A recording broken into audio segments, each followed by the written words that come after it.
watch you on YouTube. Oh, I'm making one right now. That is wild. That is, where are you from? Philly. Okay. Yeah, I'm making a circle video today. That's insane. Yeah. We're back. We are so back. We're back with tricks of the trade. Everyone's been asking me to make more of these. We did the drop back. We did the sit down spreader. I'm not sure what else. If you haven't seen them, go check them out. They're on the channel. Today we're going over circle wheelies. And he's gonna help me. Trick for trade, baby. He's here. Do a circle wheelie, you circle loser.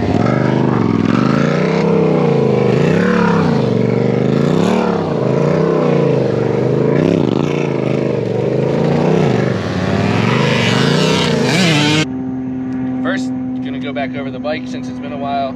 Still the same setup, 2004 636, 60-tooth sprocket. I run my tire pressure at 17. It's not recommended for circles. Higher pressure is better because it's got more, the tire will be more round. Most people run 32 to 40 is the recommended PSI. But I like to just keep everything the same whether I'm riding in the streets or the lot. My idle is set to 4. We're gonna go over idle, pull, and all that stuff here in a minute. Just wanted to go over the bike. One thing I didn't mention during the bike setup, my brake setup.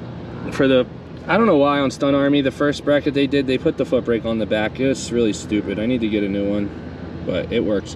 So that's my foot brake, P34.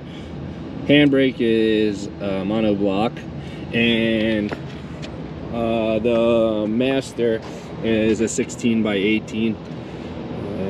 Yeah, so let's get into it. We're gonna start with the idle pull because that's the first step in figuring out how to circle wheelie because you have to catch idle. Okay, so idle pull. On the 0304, your idle screw is right here under the seat. It's usually attached, but all my stuff is aftermarket, so mine's zip tied up there. Obviously, you're gonna read your idle on your tack. You can't even see it because it's too sunny out here. There we go.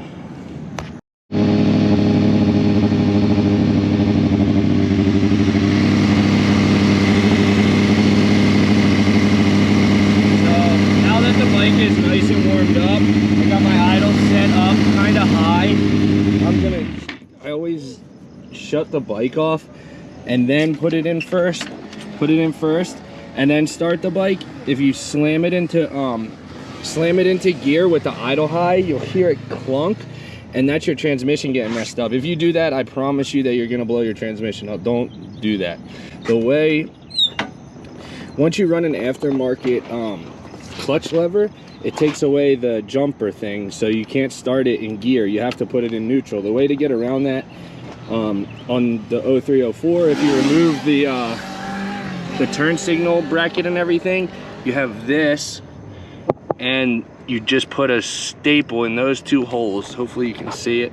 All right, so we got our idle set. We have it set to 4K, and it's pulling us good. I would say, if you can ride, the way to figure out what to set your idle to is to just go down the lot on both wheels and just have it pull you. If it can pull you good and you can balance, that bike's loud. If it can pull you good with no hands, then the idle should be set high enough that you can do circle wheelies and catch idle and be good to go. But on a circle wheelie, the balance point is higher than on a straight line. So this is the way Jason Britton explained it to me for how high you should keep your tire. If you hold a ramp like this and you try to turn it, it's difficult. But if you hold it straight up and turn it, it's very easy. The higher your wheel is, the lighter the front will become and the easier it is to dip the bike in. You kind of want to be behind the balance point so that you're riding the brake and you're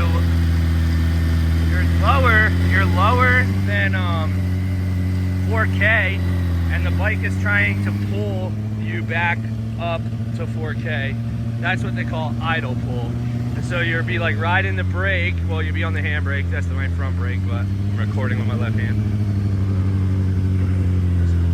That's how the bike stays in the circle nice and smooth. That's how you can do wheelies with no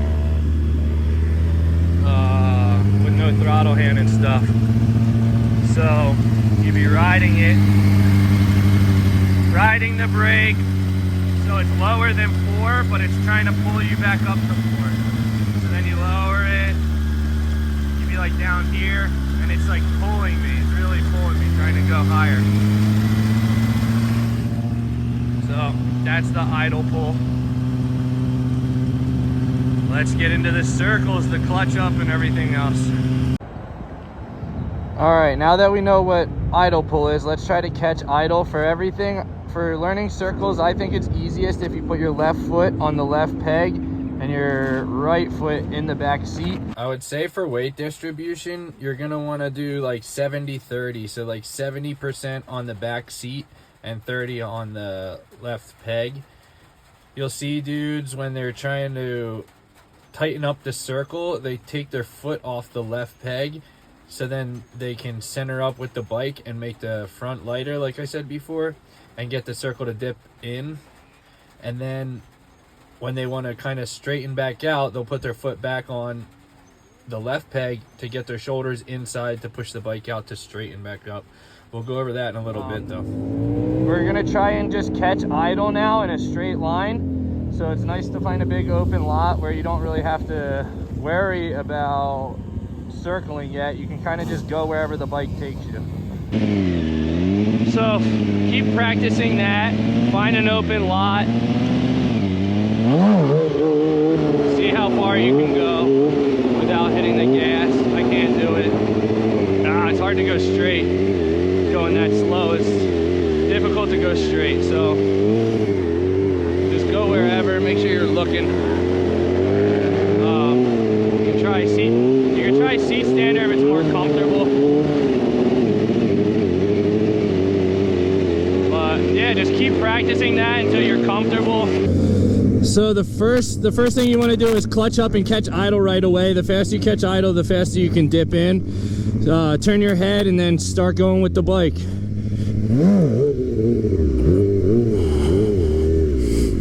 I made it look a little easier. You're gonna go really wide at first, but just keep looking in and going with the bike. To control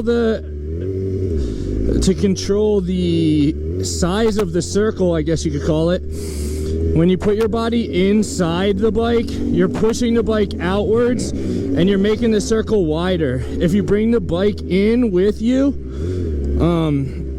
it'll bring it in tighter like that. So when I'm going wide, the brake and the clutch is kind of like at my belly button, and when I'm doing it tight, the stem nut and the center of the bike is kind of with my belly button. And then if you want to go even tighter than that, you would do like blind side or like a foot brake circle or something like that, and that would make it really tight. But when I was learning control, I would get sidewalk chalk and draw a big square. This lot has squares in the concrete, but I would try to do 5 circles inside the square and then 5 circles outside the square. So 5, and then go wide around and do 5, and then bring it back tight and do 5. It's kind of boring to watch, but it's something fun that you can practice, and it's safe if you're riding by yourself, like on a weekday. So give that a try, learn how to get some control, and then you can start moving around. To steer a circle, it's about like positioning of your shoulders. So if your shoulders are inside, the bike's out here, and you're pushing the bike out, which is pushing it more up. If you bring the bike in, my shoulders are in the same spot. If you bring the bike in, it will cut tighter circles. And then if you want to go even tighter, you're gonna have to go to like blind side or a foot brake, and you'd be like this, pushing the bike in that way. You kind of have to use your arms to push it, but your shoulders in relationship to the bars is how you steer. One thing I wanted to talk about is the butt wiggle. Everybody does it when they're first learning. When you're doing the butt wiggle, it is just messing up your balance and your circle. You're actually, let me see if I can do that. Whoa. Whoa, whoa, whoa, whoa. Let me get back in frame here. So I don't know, like the butt wiggle is like, That felt funny. You're pushing the bike out. You're not, I don't know how to explain it. Just try and stand still and don't move. Move your shoulders and your hands to bring the bike to go where you want to go. When you wiggle your butt, it's only hurting you, it's not helping. You're pushing the bike out actually because you're wiggling your butt inside, and you're pushing the bike out and more straight up, going straight. It's hard, it's a hard habit to break. I still kind of do it when I'm learning right. I'm still learning right circles. I'll try and do a few on camera because I'm gonna look like a noob. Look like I don't know what I'm doing, which I kind of don't really know what I'm doing. I'm just winging it, riding, trying to have fun, whatever. Let's see.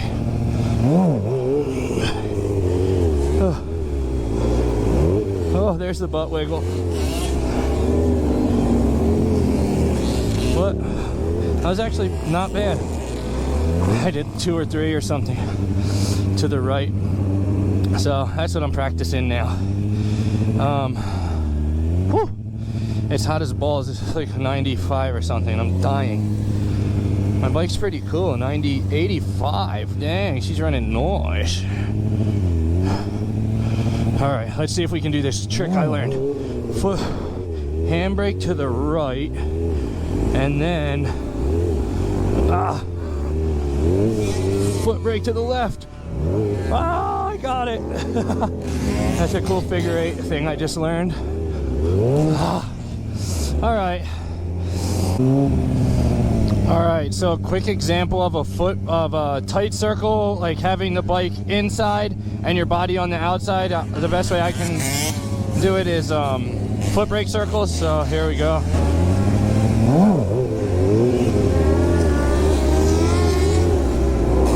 So I'm pushing the bike in with my arms to get it to start the dip, and then I'm just flipping the throttle. Well, lost it a little bit. Flipping the throttle just to keep it where it's at. It's always important to scissor the clutch and the brake, because to get out of the circle, I just pull the clutch and hit the brake at the same time, and it goes down instead of looping or parking or whatever. That is also a good thing to learn how to park the bike. If you have the clutch covered, you can park the bike on the 12 bar if you can't get it to dip in, or if you're headed towards the wall or a chuck or whatever, and you just try to circle, and then say I'm circling and I lose control. I want to park it. Just put your foot down, park it on the bar, and then go forward. You don't want to leave the bike 12 o'clock because the oil's going places it doesn't want to go. On my bike, it starts to come out the breather right here. But that's that. Something else to learn clutch bumps. A good way to learn clutch bumps is sit down. It's easier to learn clutch work using the foot brake, because then your fingers can do one thing and your foot can do something else. Both fingers aren't working at the same time. It's a little challenging to pull both and let go of both and feather one and touch one. And so here's an example of a sit down foot drag. You want to just get your butt cheek off to the left and just try to clutch it up as quickly as you can. Your foot might come off the ground, but once you get it up, once you get the bike up, the seat comes back down closer to the ground, so you'll be able to touch again. I haven't seen anybody that's too short to touch doing this, but if you want to pull the clutch for clutch bumps, you pull the clutch when you start to bog, and bogging is like when the motor's like not pulling you so good. So pull the clutch, let it out nice and smooth, maybe blip the gas. But when you pull the clutch, you hit the brake at the same time, so you don't and you let them both out at the same time as well. So clutch bump there. There's 2 reasons to clutch bump. The first one is to stop it from stalling out, from bogging. So you pull the clutch in, let it down a little bit, and then let the clutch out to regain your momentum. The second is so that you can jump around while doing circles. It's easier and cooler to transition doing clutch bumps. So you grab the clutch and the brake like that, and the back presses, and when it lets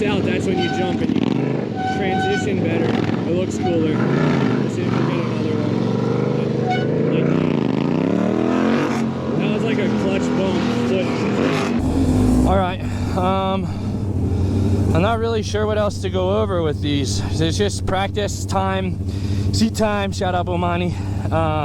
Go get you some out-of-towner gloves, out-of-towners.com. They help with your riding skills. I'm just kidding, no they don't. Go practice. Let's get some, I'm gonna get some clips of some other guys doing it so you can just see the different styles and the different riding. Some of these guys that I ride with here are really, really good, so it's cool. Way better than me. All right, peace. I'm making this video for guys like you that can't circle, boy. I ain't watching this shit.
To the right to get the bike to go left. It's kind of like how you do turns, like turning, just taking a turn on both wheels.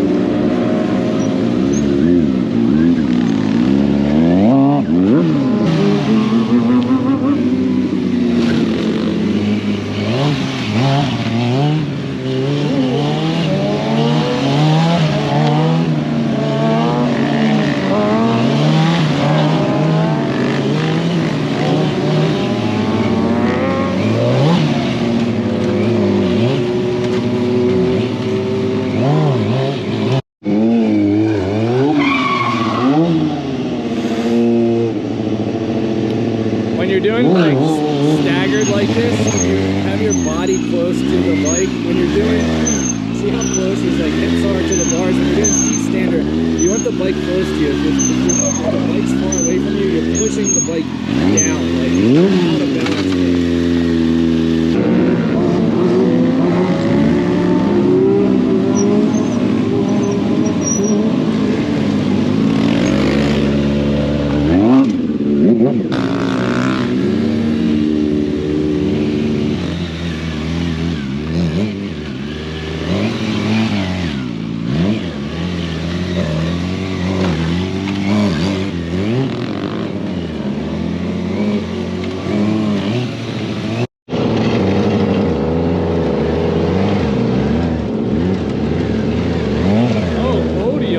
Okay. We're close.